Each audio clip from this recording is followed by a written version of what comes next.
ईरानी supreme leader के Musheer Ali Shamkhani ने कहा है कि ये मान भी लिया जाए कि जौहरी तंसीबात मुकम्मल तबाह हो गईं, तब भी खेल खत्म नहीं हुआ। सोशल मीडिया पर जारी बयान में ईरानी सलामती के मुशीर अली शमखानी ने कहा कि ईरान के पास अफजूदा मवाद अभी भी महफूज है।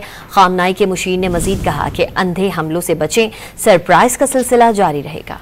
ईरानी सुप्रीम लीडर के मुशीर अली शमखानी ने कहा है कि ये मान भी लिया जाए कि जौहरी तंसीबात मुकम्मल तबाह हो गईं, तब भी खेल खत्म नहीं हुआ।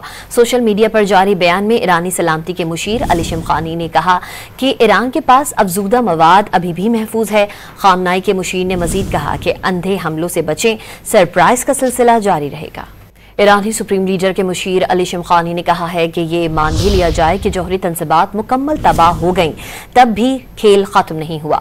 सोशल मीडिया पर जारी बयान में ईरानी सलामती के मुशीर अली शमखानी ने कहा कि ईरान के पास अफजूदा मवाद अभी भी महफूज है। खामनाई के मुशीर ने मजीद कहा कि अंधे हमलों से बचें, सरप्राइज का सिलसिला जारी रहेगा।